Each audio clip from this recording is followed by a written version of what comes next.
All right, everybody, welcome to another marketing strategy session. And today I have Kat, the course builder, with me, and we're going to talk about courses. We're going to tell you how you can be a millionaire, get rich overnight, move out your mama's basement, and, you know, be the next big thing. Kat, thanks for coming on the show with me. Hey, I'm so glad to be here, Jeff. Cool. You have such an interesting story. And, you know, I love this topic. I love it because there's so many people out there that want to get into information marketing. They want to build a brand and authority. They get all of this advice and opinions from all these other people, but I want them to learn from somebody that's actually doing it, done it at a big level on not only a consumer side, but also a corporate side. So educated, inspirational, and really just in the trenches. Somebody's really doing it. So thanks for coming on. Let's talk about your story. It's so interesting. Yeah, so hey, back in the day, I got started back in 2015, and it wasn't to start a business. I wasn't even trying to start a business. My best girlfriend said, hey, Kat, have you ever heard of Periscope? And I say, isn't that the thing that stick out the submarine, the thing to look around? And she said, no, girl, that's the thing that everybody's on. Everybody's on Periscope watching. I said, oh, well, count me out, time out. Because, you know, like I say, I'm a real Gen Xer. I'm a lights come on before the street lights, you know, be home for the street lights come on type of Gen Xer. I was riding my skateboard, riding my bike. They don't need to know your business. That's right. I wasn't in it. I was like, no, count me out. And then, you know, one day I couldn't even look, Jeff, I couldn't even get it on my phone because that's how old my phone was at the time. The Periscope wouldn't even download to my phone. So I said, listen, I can't get on Periscope. But one day I dropped my phone in the kitchen. It dropped into about 6 pieces and I was forced to get a new phone. And that is how I ended up getting Periscope. We got on Periscope. And the rest is kind of history. People asked us one day what we do for a living. And I said, well, I build courses. I'm an instructional designer. Next thing I know, people were flooding my inbox. And what I didn't know at the time, Jeff, that was called sliding up in the DM. Yeah. I didn't know any of that. I didn't know a landing page from an opt-in page back in 2015. All I knew was building courses for corporations and big businesses. I did not really understand that there was even a consumer market out there back then. And you know that, they definitely kept you from knowing that too, because then they would be like, well, she gonna find out that there's money in this and she gonna quit this job. So we gonna keep her in the dark. What you say, I had no idea, but you know what? That's like a lot of people out there who are probably listening. They have no idea that what they do is going to set them free. It's going to be that thing that that makes them more money than they could have ever made in corporate. Yeah. So I know they were like, once you start getting a little bit of popularity, all of a sudden, you know, in corporate America, see, it was funny, like you say, Gen Xers, we were taught that you don't supposed to be on your phone. You don't supposed to be on social. You know, these new Gen Zs and millennials, they come to work on their phone. They're on their phone all day. We were like, we can't answer the phone. I know it's the kids calling, but we can't answer the phone. They're going to get mad, you know.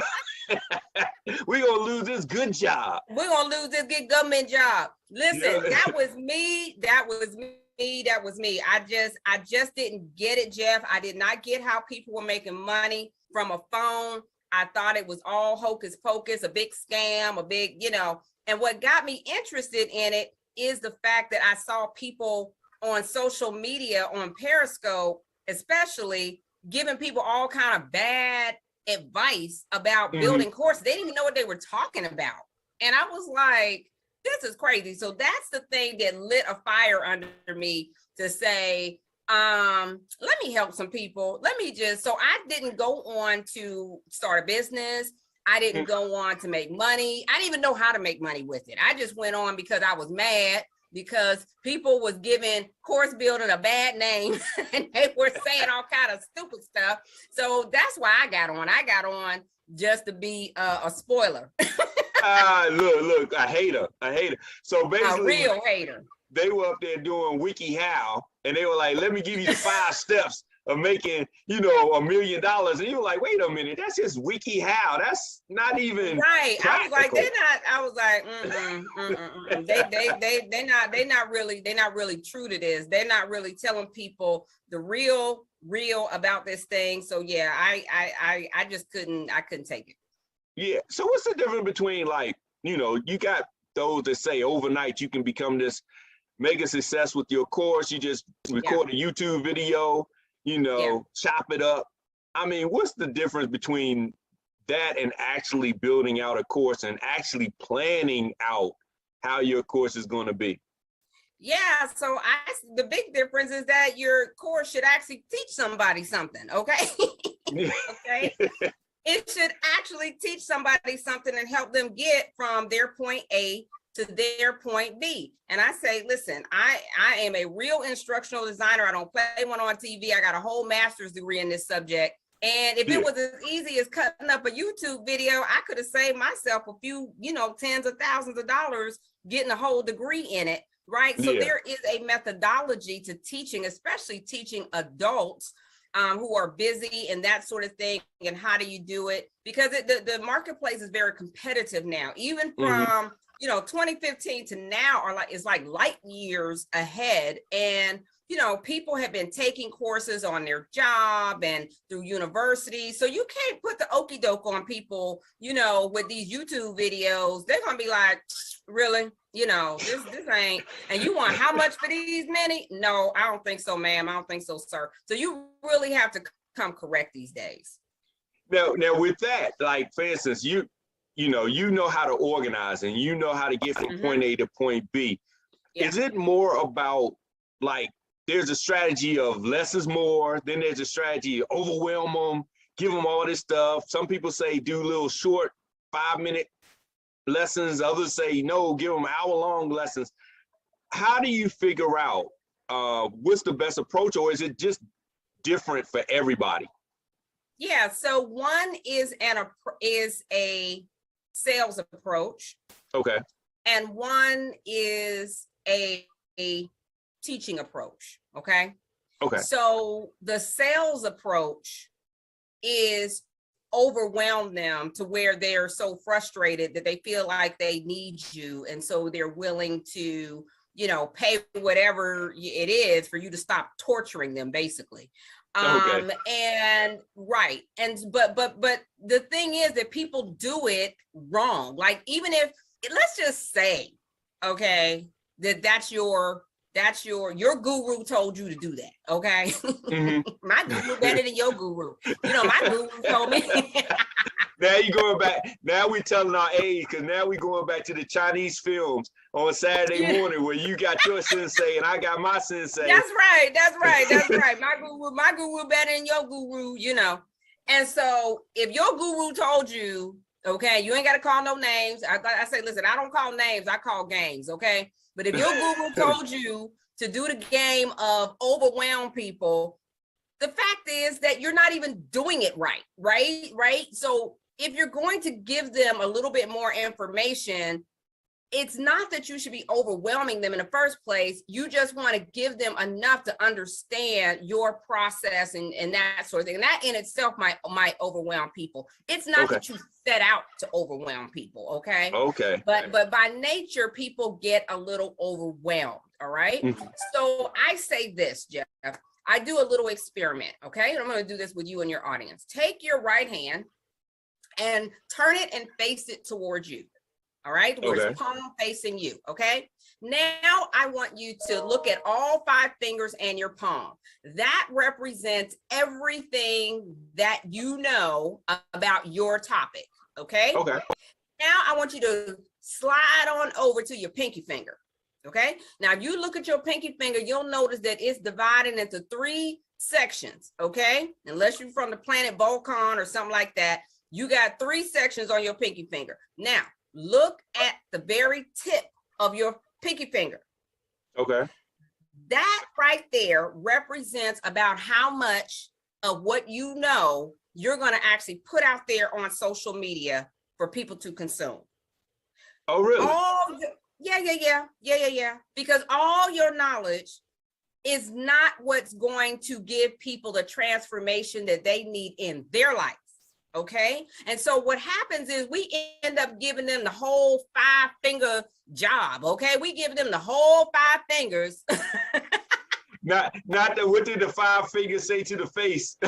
Yes. That you give them the whole 5-finger discount, and they are overwhelmed. They don't care about all of these books I got in here about learning methodology and all. They could care less.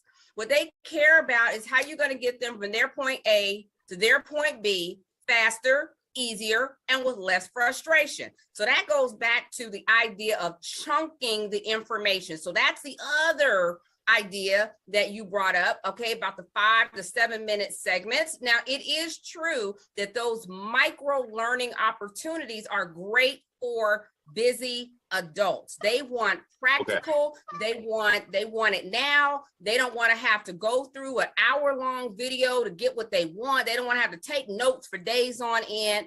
They do want it in chunks. Okay, so that is how what you're going to put in your signature program or your course, the one that you're going to actually sell to them. You want it to be in bite-size, what I like to call snackable pieces that people can consume, understand, apply, and then move on to the next subject. And what that does for you, okay, is that allows you to actually teach them, and for them to actually feel like they learned from you instead of being fire hosed from you. Because here's the thing, if you want to be lazy and just give them a Zoom video that you did, because I hear that gurus are saying, just do a Zoom video, just do it live and put your 3-hour Zoom video in the course and then sell that, right? Yeah. Ain't nobody got time for that. What's going to happen is that your learners are going to get discouraged. They are going to get tired of it, and they're not going to want to take the time to get through your 3-hour Zoom meeting. Okay, maybe the answer is buried in there somewhere, but who got time to try to find it? Okay, especially for the price point. So that is what I consider the very lazy way to do it. Okay, and if you don't know how to chunk your information in a way that people are actually going to learn from it, then get with somebody who knows, who can help you. Okay. A real instructional designer, not one that plays one on TV. I heard that. I mean, and really at the end of the day, especially for most of us that are putting out information like that, it's about the results. So if your clients aren't getting results, it doesn't matter how much you know, because everybody wants to be that smart person in the room. I'm the smartest person in the room. Let me show you. But at the end of the day, if they're not getting results, it doesn't really matter. Well, I'm going to throw one else at you, Jeff. What about not just the smartest person in the room? I'm the richest person in the room. Oh, okay? I love that one. I'm the one that's making all the money. But what about the people who are actually taking your courses, who are in your programs, who are, hiring you to do these things? How they coming out? How they doing? I love that, because here's the one thing, and I'm getting with you on the hater, because I mean, you hear these people stacking this money on tables, talking about how rich they are. Let me show you my private plane, so forth and so on. But at the end of the day, especially if you're doing something to help somebody else transition, transform into something else, it's like, okay, so you have 100,000 followers, 1 million followers on Facebook, but this person has 0. And now you're trying to get them to get like you. You may have 100,000 followers just because you know a certain celebrity that shouted you out. Yeah, absolutely. That's the real secret, but you're not telling people that's the secret. Absolutely. Or the one we've all heard before. My dad gave me a measly little $1 million, and I had to make do with that. Okay. But most of us, our family combined, wouldn't give us $1 million, That's right.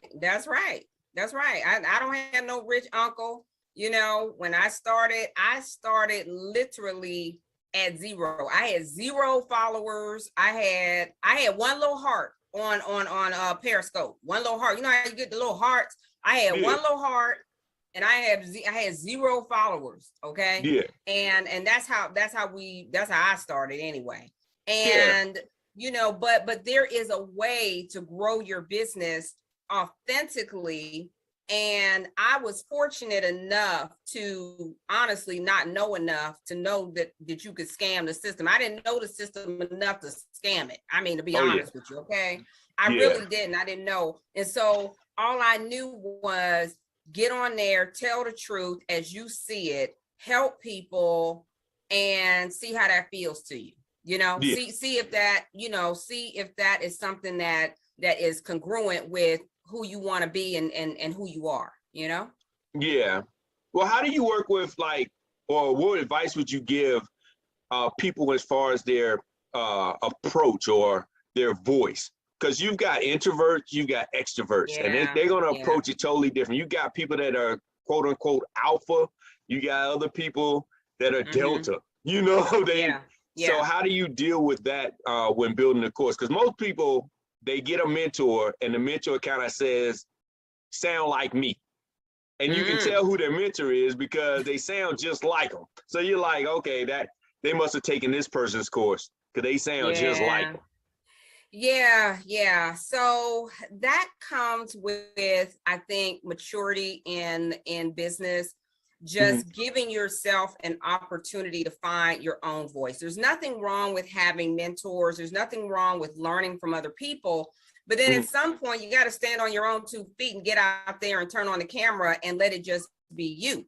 Okay. And so, and the thing about it is that people understand authenticity. They just sense it. They just got a, feeling about it. And people have a feeling about just the opposite. And so, instead of, drinking other people's Kool-Aid all day long, get in that kitchen and start making your own formula. Figure out how many cups of sugar you want to throw in there and how many different lemonade and grape, and, mix it together and see what your own flavor is. Okay.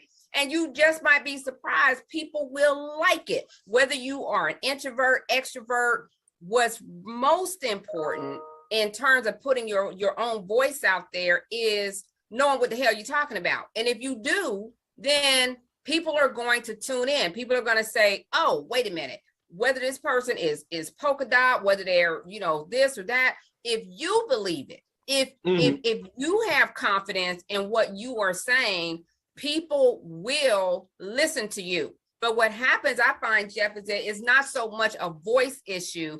It's a confidence issue. It's a will they like me issue. Wow. And me, I don't really care like that. I mean, and to a certain degree, to have your own voice, you can't care like that. Like, I care a little bit, but if my wig is crooked when I get on, I'd be like, my wig is crooked, y'all. And my lashes are falling off, like this one right here. This one ain't even on right.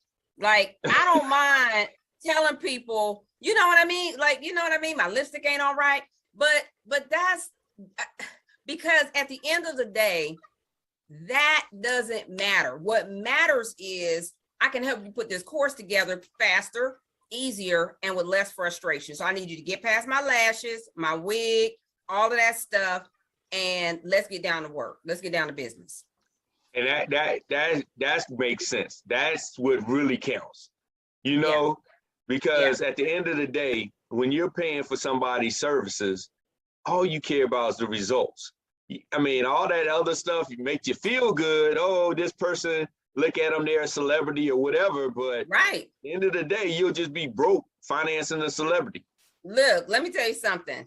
Even in my business. So if you come on as a client in my business, we're going to send you out all kind of cards. We're going to send you water bottles that say Cat the Course Build. We're going to do all this stuff. But it's all cute and everything. But at the end of the day, all right, they're looking for quantitative changes that they can look to in their business to say, I was this way before I paid you 5 digits, and now it's this way, and I've made my money back plus some.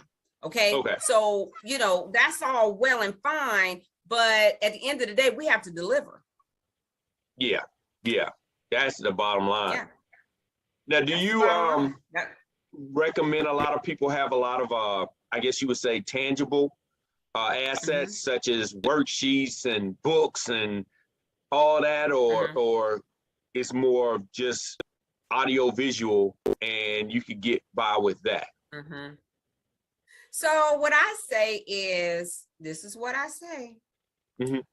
Don't be a lazy teacher, okay? So don't just throw stuff at people. If they can get it, what you're teaching them without it, fine.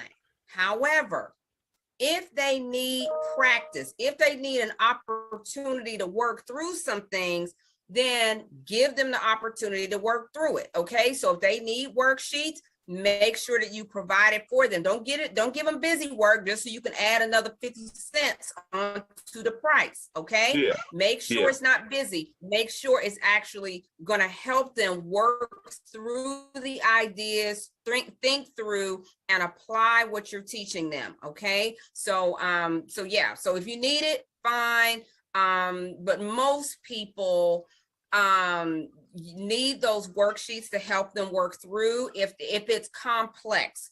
If the what the technical term for it is a cognitive load. If the cognitive load is high, then that means that you're teaching them something difficult, or they can't be multitasking while you're trying to learn it from you. So for me, that would be something like calculus, okay?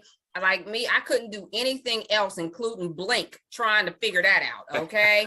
So, so if that's the case, statistics. Make sure you give them some, statistics or something like that, accounting and all that stuff. Make sure that you have some worksheets to help them work through it.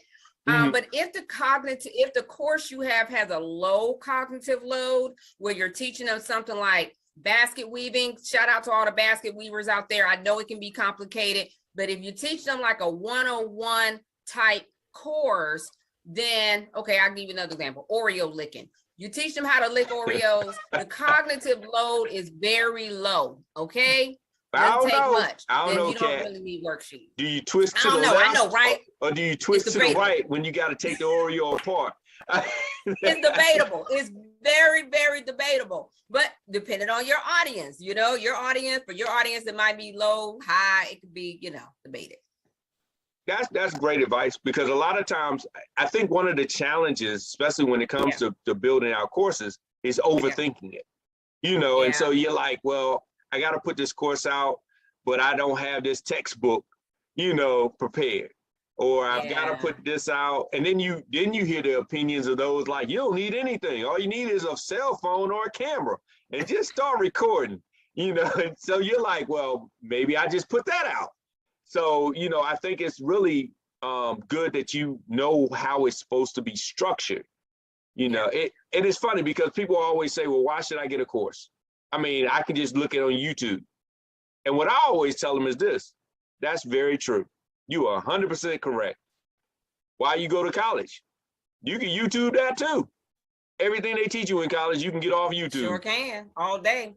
Yep, and it costs so much less. All of them. Well, the thing about it is, Google can tell you what to do.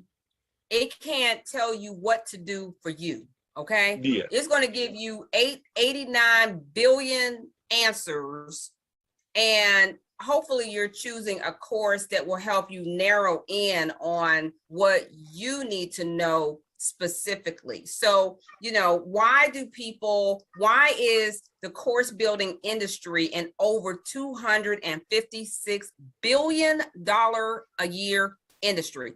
Why is that? Is it because everybody's going to Google?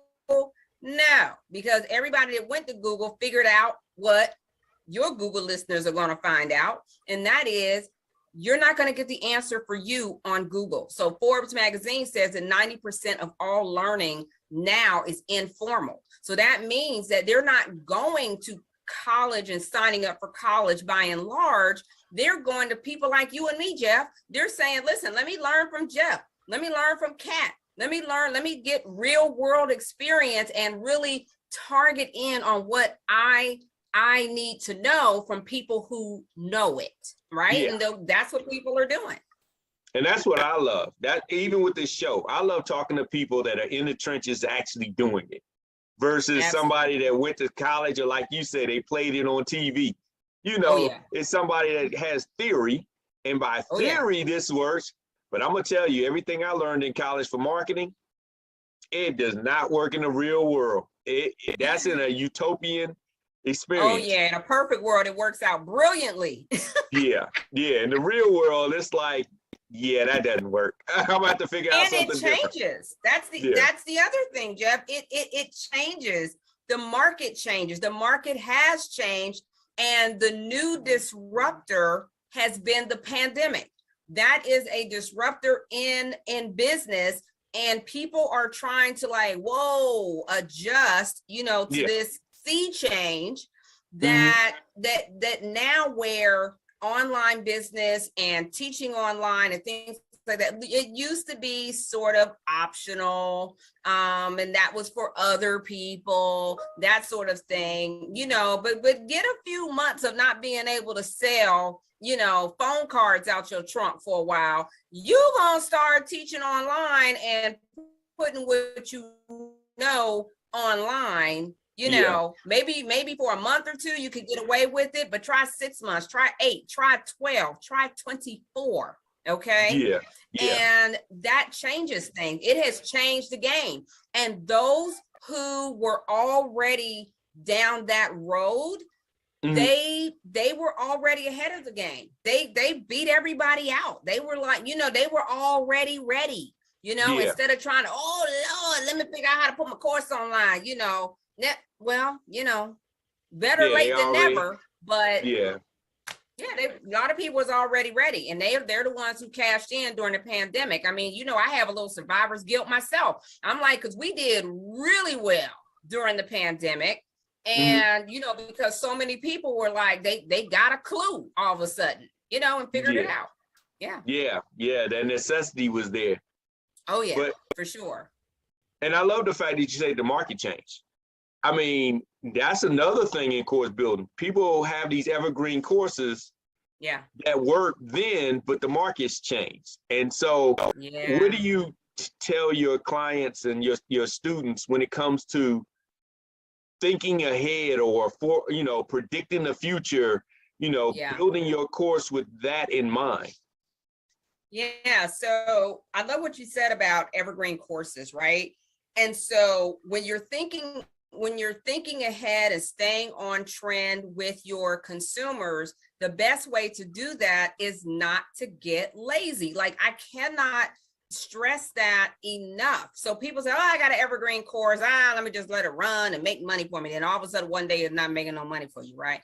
Yeah. Well, if you are already staying in tune and in touch with your audience, if you still have opportunities to talk with them, to understand where their thinking is, then you can be on point with them. You can be in connection with them, and therefore it looks like you're ahead, but really you just never disconnected from what their needs are and how they were actually changing as a result of the changes in the marketplace. And if you have, like I always say, you got to have two things, Jeff. You have to have a natural competitiveness and a natural curiosity. Okay. Curiosity and competitiveness will take you a long way. And when I say competitive, that doesn't mean elbowing somebody to get down to aisle 6. No, it means compete with yourself to say, you know what?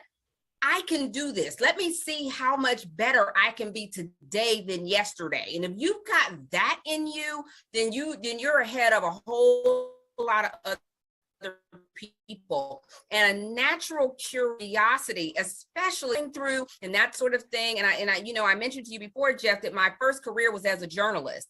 And, that has really served me well because I've always just had a natural, I'm just nosy, you know what I mean? Just nosy, like tell me your business. Like, I'm not going to tell you mine, but like, tell me yours. Like, I want to know your business. Then I'm going to tell everybody, right? You know what I mean? So, I really love that part of it. And I still have that natural curiosity. So get curious about people and talk to people, communicate. In fact, I'm going to make it 3 things: competitiveness, curiosity, and communication. Okay, don't nobody take that. Okay. You steal it. I know where you got it from. Okay. I know the 3 C's. I'm about to package it and put it in the course. I'm gonna teach you the 3 I know that's C's. right. The 3 C's. 3 C's of courses. Exactly. And so, and then I guess the 4th C would be community, because in order to keep your hand on the pulse, you got to have a community that you can actually learn from. So, and you got to have a community that wants to buy from you too. Can we say that? Yeah. Because some people got a community and they're not buying nothing. Okay, it's a community of crickets. How about that, C? Okay. We know want about a community of crickets. We know about that. I run across people all the time that have these business ideas, and they like, yo, it's gonna be, $1 million idea, $1 billion idea, blah blah blah. All my friends love it. Okay, well then put it out and put it like just a price on it. Put it on Facebook Marketplace, something. Just put a price on it and see how many friends buy it. Because I remember when I was in the music business, everybody thought, oh man, you're gonna be platinum. So one of the tests we used to do was like, go in your community, sell your CD for $1. See how many people buy it. And they would come back, couldn't buy lunch.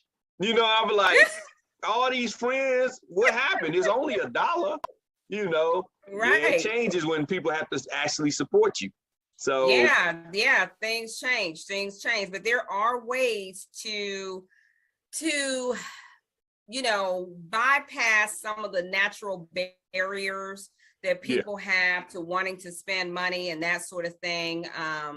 And you just got to be willing to jump in there and do it, and not let the fear of rejection, because I think that's really what it comes down to, Jeff, for a lot of people. He's not gonna like me, that kind of thing. You know what I mean? Yeah. And I know that is a real fear for a lot of people, but I promise you, the day you don't give a crap is the day everything's gonna change for you. Just come on and just be you, how you wake up in the morning. Come on with one lash on, one lash off. See what happens. No makeup. See what happens. Take your wig off right in the middle of the broadcast. I promise you, it's gonna free you. It's gonna free you once you realize that all of that stuff doesn't even really matter. And that's so true. It's all in your head half the time. Half time you think it, but nobody else even thought about it. You created a problem. Yeah, created a problem for yourself. That's the thing that be killing me. That's a whole nother topic. People be acting like they celebrities. I know people talk about, well, I can't do this because they be all in my business. Don't nobody care. You act like people gonna stop what they doing and be like, oh my God, did you see her? Did you see what she did? Nobody's gonna care. They're not. Look, I don't care if it get me in trouble. The same people that's talking about the people trying to track you through the vaccines, don't nobody care about your life. It's boring. That's what I was saying. It's boring. Or the ones talking about, I can't be doing that. The government gonna be all in my business. But they work a job with a W-2. The government's already in your business. Wait, and get rid of your phone and turn off your TV and sell your car, because all of that stuff is tracked. Okay, so I don't get it. But Jeff, a lot of times people use these excuses and they got everything to say besides, I'm just gonna put my nose to the grindstone and I'm gonna make this work. I'm going to do what I have to do to get it going and do what I have to do to understand. If people didn't buy, why didn't they buy? I mean, I'm quick to say if something didn't work. We put out a lot of stuff that didn't work.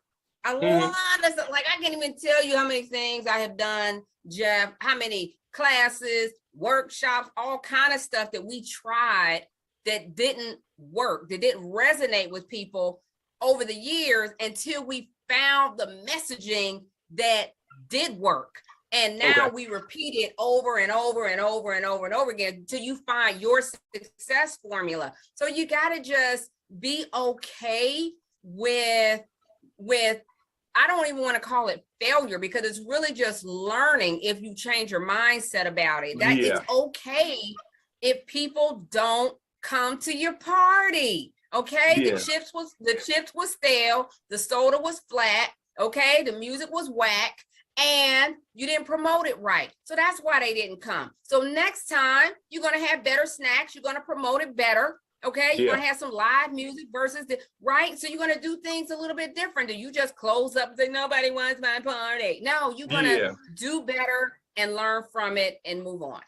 And that makes sense. Now, you said you put out a lot of stuff before. Do you do the build it in the air type approach where you just say, I'm going to just put it out here and basically we're going to build the course as people register? Or do you say, well, we got to finish everything in the course, then put it out and then get the response? Great question. So the one approach that you're talking about is the beta approach, right? So I'm gonna put out a lesson and then I'm gonna see how people respond to it, and then I'll put out the next one, and then I'll put out the next one. Well, it'll give you some data, but here's what it won't do. That approach will not give you the real experience of someone actually going through your course. It's a beta experience. It's not the real experience. So the real experience is that they're going to get it all at some point, and then then they're going to have choices. They're going to be able to go to this module, then this module. If you set it up that way, they're going to be able to pick and choose and download things and whatever. And so that's the real kind of experience. So you can do a beta, but there's a way to do it so that you can get the best data possible. So the problem, Jeff, is that a lot of people just don't do it right. Now, then people say, well, what about if I do the whole course and then nobody buys it? Well, doing the whole course had nothing to do with why they didn't buy it. That's not why they didn't buy it. Okay, they didn't buy it because you didn't market it properly. Okay, so you didn't do what you needed to do to get them into the course. So don't be mad because you did a whole course. You know what I mean? Like, don't be mad after the fact. Be mad before the fact because you didn't plan it out properly. Okay, so that's why. And so if you're worried about wasting time, don't worry about wasting time, so to speak. Worry about, okay, am I setting this course up for the best level of success? Okay. So you're really looking at the results in mind versus just, I'm just going to get it out. I told myself I'm going to get it out on this date. I'm going to get it out, by any means necessary by that date. I'm going to just put out some stuff and go from there. So you get what you get. Then you get what you get. Then you get what you get. I mean, if that's the way that you have to be motivated, that's fine, right? If you just say, hey, you know what, I'm just going to do it. Because if I don't do it, it's just not going to get done. Okay, what I would rather you do is give yourself a break. Give yourself the room to put it out correctly. Okay. Because there's also danger in just putting anything out there. Because then people say, ooh, that course was just okay, because people are very critical and they know what's good and what's not. So if you want to just throw something out there to say you did it, go for it. But then you get what you get. Okay. So remember, it is a competitive marketplace now. People are selling everything from Bibles to baked goods, okay? So you have got to come correct in this marketplace now. Out here in these streets, people are not going for the okie doke. They will ask for a refund on a $17 course, okay? If it is crap. That's true. So you gotta, your competitors are not coming wickety whack and homemade. They're not coming homemade. They're not. You're right. They are coming correct. And it's so funny. It seems like outros. It's funny. It seems like the lower price point your course is, the quicker they'll be. I want a refund. The quicker. You were like, dude, it was $3. I mean, really? Yeah, I want my $3 back. I want my $3 plus interest. Exactly. For wasting my time. For wasting my time.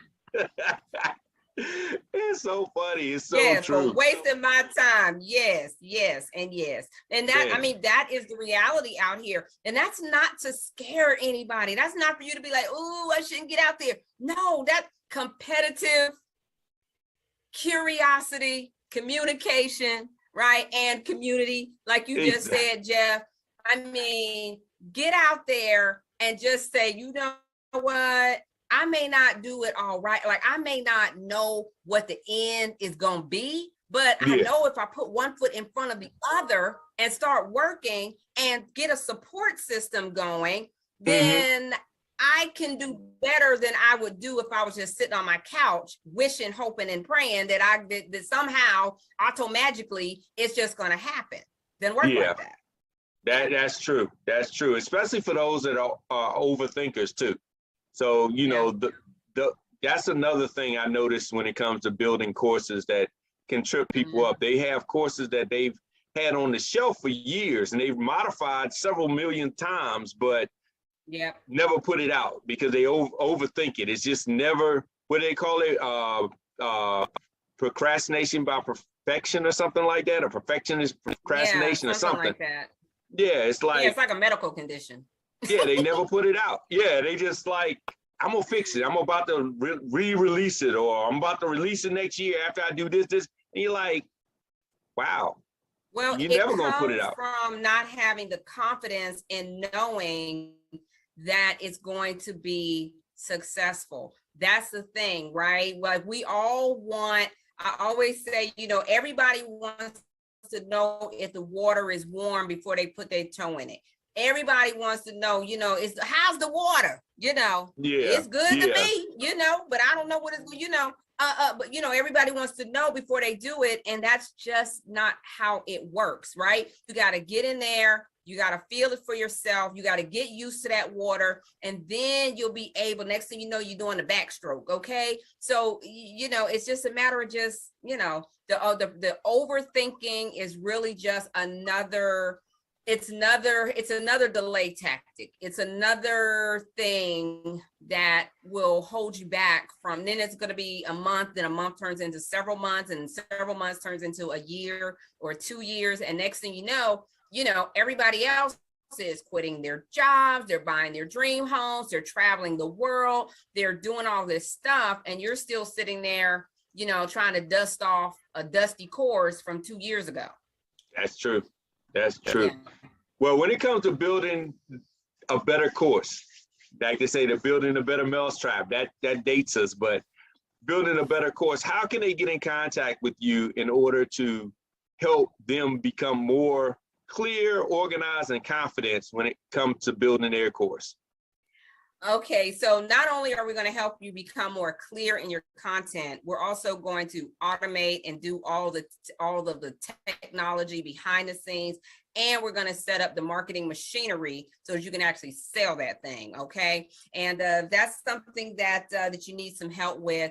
You can definitely go over to katthecoursebuilder.com. That's Kat with a K, all spelled out just like it sounds.